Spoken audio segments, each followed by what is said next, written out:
working off the momentum of the building project from the 1950s. St. Matthew's prayerfully embarked on another new project to expand and update its ministry facilities in the early 1960s.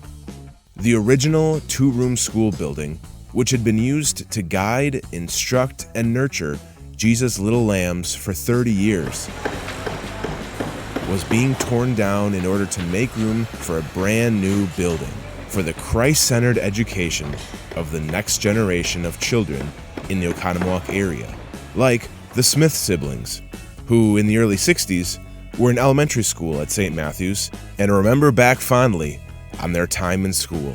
Well, for me, it was a lot of the fun activities at recess. I have to admit, there was great times in the winter. We were able to go ice skating on LaBelle.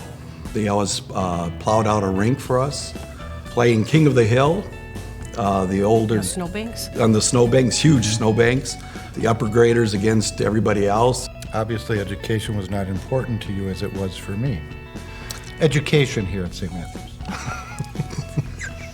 No. I'm sorry to add into that.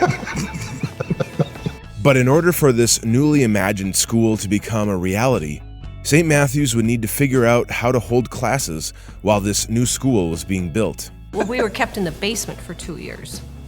At least, what do you remember? 2 years I was in the basement. We were divided by green curtains, dark green curtains.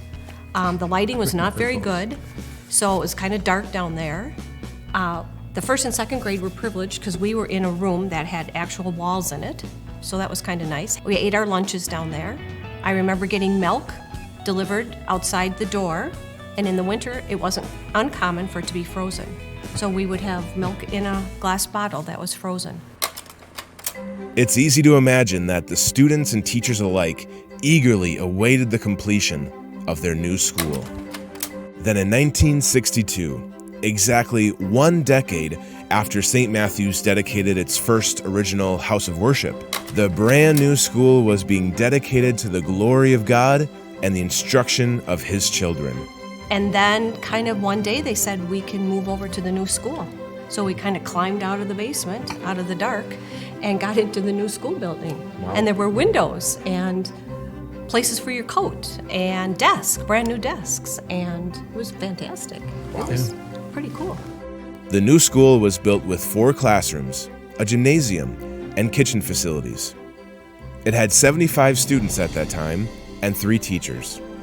A 4th teacher was later called in 1966, as enrollment had reached over 100 students. I think it positioned the school and the church in a very solid way, that the commitment to build a brand new building, 4 classrooms with office space and a gym and a kitchen to serve hot lunches. As with St. Matthew's first school building in 1932, which preceded the existence of any permanent worship facility for the congregation, this new school building further illustrates the congregation's long-standing commitment to Christian education. Even during the days of the green, curtained-off classrooms down in the dark, gloomy church basement, as the Smiths would put it, parents stood by this school as being the place for His little lambs to be fed. That just has been a very important part of this congregation, to provide that opportunity for the children and to continue to hear God's word in the classroom, and that has been a great blessing. There was Yes. no question that we were going to be going to school here. That was just a given. And we would be attending this school till 8th grade. Mm-hmm. Yep. Their father especially, Howard, loved this school dearly. He was instrumental in getting the basketball program started and was Mr. Fix-It Man around the school. He just had a love for serving at the church, and what he saw was the need for getting the kids into a basketball league. He started coaching. He made sure that we had tournaments and really become somewhat of an athletic program going that probably continues to this day. And that's a thing that I think they were very forward-thinking when they built the school, because not only was athletics important, but every year there was a play. Right. So Yep. students from every grade got involved in the play of the year.